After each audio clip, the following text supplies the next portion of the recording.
गुरु ब्रह्मा गुरु विष्णु गुरुदेव महेश्वर गुरु साक्षात परम ब्रह्म तस्मै श्री गुरुवे नमः।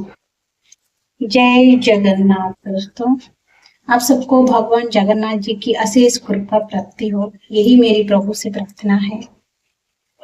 तो दोस्तों, आज हम बात करेंगे विश्व प्रसिद्ध रथ यात्रा के बारे में। आप लोगों ने तो देखा ही होगा, मतलब रथ यात्रा में भगवान जगत के नाथ जगन्नाथ खुद अपने श्री मंदिर से बाहर आते हैं और अपने भक्त को दर्शन देते हैं। जगत में ये विरल है, मतलब कहीं है ही नहीं। तो इसीलिए प्रभु का रथ यात्रा इतना ज्यादा प्रसिद्ध है, पूरे विश्व में प्रसिद्ध है। तो आज हम बात करेंगे विश्व प्रसिद्ध रथ यात्रा आखिर क्यों होता है और कब से मनाया जा रहा है, इसके पीछे के जो कारण है हम लोग बात करेंगे। तो चलिए आरंभ करते हैं। जय जगन्नाथ। तो दोस्तों, आज हम लोग बात करेंगे रथ यात्रा का जो आध्यात्मिक इतिहास है, आध्यात्मिक इतिहास के बारे में आज हम लोग बात करेंगे।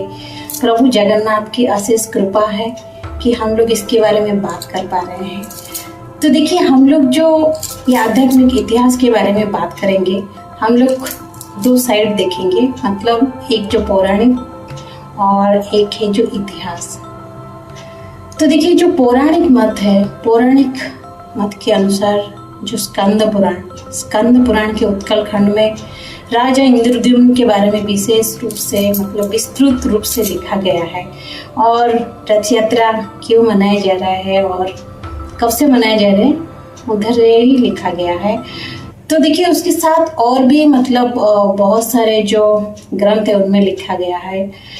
तो एक है मातड़ा पांची, उधर भी लिखा गया है।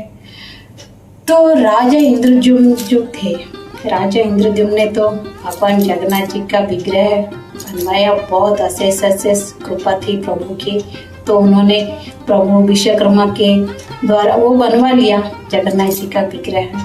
लेकिन जब 21 दिन तक भगवान जी का मूर्ति का जो विग्रह बना रहे थे प्रभु विश्वकर्मा, और 21 दिन तक जब उधर कोठरी से कोई आवाज नहीं निकला, तो अचानक से राजा इंद्रद्युम्न और रानी गुंडीचा ने वो दरवाजा खटखटाया और प्रभु का विग्रह आधा रह गया, आधा होता। तो दोस्तों, राजा इंद्रद्युम्न ने जब देखा कि प्रभु का विग्रह आधा अधूरा रह गया, वो पूरा व्यथित हो गया, उनका हृदय पूरा चूर हो गया, टूट गया।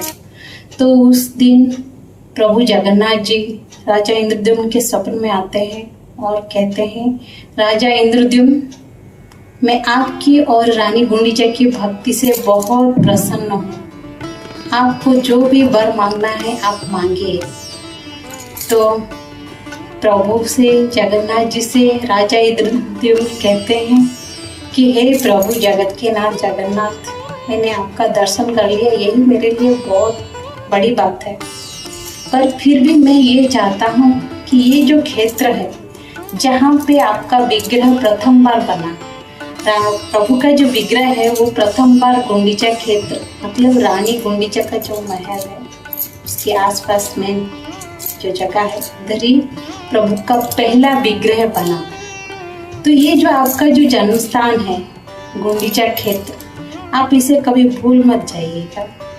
और आप तो श्री मंदिर में रहेंगे, तो प्रभु आप इधर जरूर आइएगा।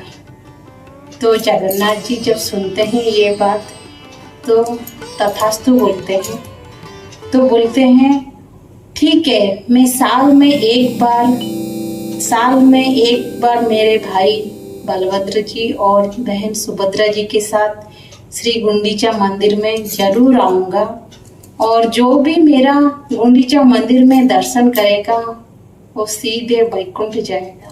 तो दोस्तों, जब भगवान जगन्नाथ जी ने ये वर उनको दे दिया कि वो साल में एक बार गुंडीचा क्षेत्र, उनके जो जन्म स्थान है, उधर जरूर आएंगे, तो राजा इंद्रद्युम्न बहुत ही प्रसन्न हो गए। और उसी दिन से ही जो रथ यात्रा है मनाया जाता है। और गुंडीचा मंदिर, मतलब श्री मंदिर से गुंडीचा मंदिर तक प्रभु जगन्नाथ जी का तीनों रथ जगन्नाथ जी का, बलभद्र जी का और सुभद्रा जी का रथ जाता है और उधर 9 दिन वो रहते हैं प्रभु। और ये जो गुंडीचा क्षेत्र में एक कहावत है, प्रभु का आशीर्वाद है कि जो गुंडीचा क्षेत्र में प्रभु जगन्नाथ जी का दर्शन करते हैं वो सीधे वैकुंठ जाते हैं। और उधर उनका जो दर्शन करना वो भी बहुत ही ज्यादा दुर्लभ होता है दोस्तों, बहुत ही ज्यादा दुर्लभ। 9 दिन रहते हैं प्रभु, 9 दिन में 9 अवतार, उसके बारे में भी बात करेंगे। लेकिन अभी हम बात करेंगे कि जो ऐतिहासिक जो मत है वो क्या है। जो श्री मंदिर के बारे में, रथ यात्रा के बारे में जो ऐतिहासिक मत है उसके बारे में बात करेंगे। तो देखिए, ये जो पौराणिक कथा के बारे में तो हमने जान लिया, तो अभी चलिए हम लोग जानते हैं कि जो ऐतिहासिक मत के अनुसार रथ यात्रा कब से आरंभ हुआ और क्यों हो रहा था। तो देखिए, जो 1200 ईस्वी आई, जब 1200 शताब्दी आई, उस समय तक श्री मंदिर ध्वस्त हो गया था थोड़ा समय के चक्र से, क्योंकि उस समय हजारों साल बीत गए थे,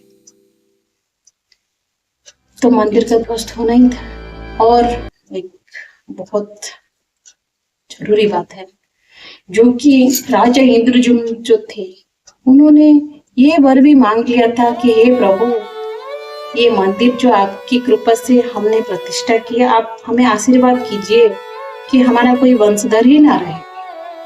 तो जब उन्होंने ऐसे प्रार्थना किया तो प्रभु ने भी तथास्तु कर दिया था, क्योंकि उसको लेके भी बहुत विवाद हो सकता था। तो इसीलिए राजा इंद्रद्युम्न ने ये भी प्रार्थना किया, तो उनके कोई वंशधर नहीं थे, तो इसीलिए भी मंदिर का मतलब जो देख रेख सही से नहीं हो पा रहा था, तो थोड़ा ध्वस्त हो जाता। वैसे भी हजारों साल बीत गए थे।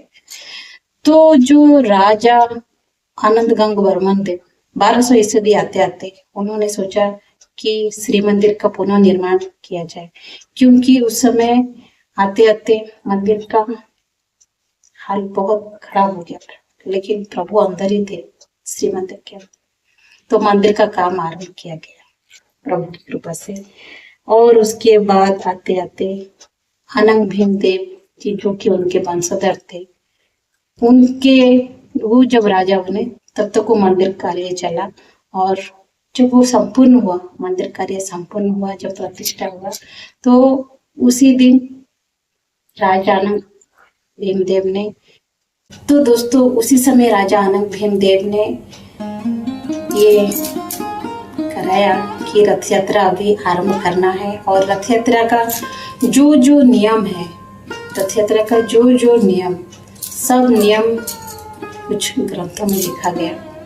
मतलब कैसे करना है, कौन करेगा, क्या करेगा, वो डिटेल में सब लिखा गया है। उसके बारे में हम लोग भी बात करेंगे, लेकिन फिर कभी। तो देखिए, इसी प्रकार ऐतिहासिकारों का मत के अनुसार 1200 ईस्वी में प्रभु जगन्नाथ जी का रथ यात्रा भी आरंभ हो गया मंदिर प्रतिष्ठा होने के बाद। तो देखिए, हम लोगों ने तो पौराणिक और ऐतिहासिक सुन लिया, लेकिन लोक कथा के अनुसार भी बहुत सारी कथा है रथ यात्रा क्यों होती है। एक कथा ये भी है कि जो सुभद्रा है, माता सुभद्रा, उनकी एक बहुत ख्वाहिश थी कि वो शहर भ्रमण करके देखे। तो प्रभु जगन्नाथ जी और बलभद्र जी ने उन्हें उसी के लिए भी मतलब उनका साथ लेके आके उनको शहर भ्रमण कराया था।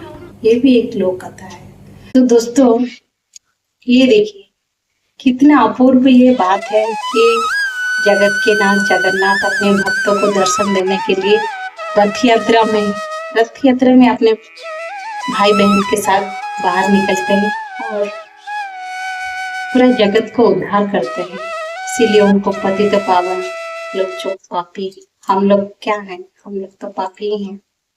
पापियों को उद्धार करने के लिए वो जगत में आते हैं और हमें उद्धार करते हैं अपने दर्शन देके। तो प्रभु जगन्नाथ जी से यही मेरी प्रार्थना है कि सबको शांति दे और सब स्वस्थ रहें और अपने जीवन में जो जो उनका स्वप्न है वो पूरा कर पाए। यही प्रभु जगन्नाथ जी से प्रार्थना है। आपको ये कैसा लग रहा है जरूर कमेंट में बताइएगा और जय जगन्नाथ जरूर लिखिएगा, क्योंकि इससे मुझे तो बहुत शांति मिलेगी। आपके जय जगन्नाथ लिखने से भी आपको भी बहुत सारा प्रभु का कृपा मिलेगा। जय जगन्नाथ। फिर मिलते हैं। वीडियो अच्छा लगे तो शेयर भी कर दीजिएगा। जय जगन्नाथ।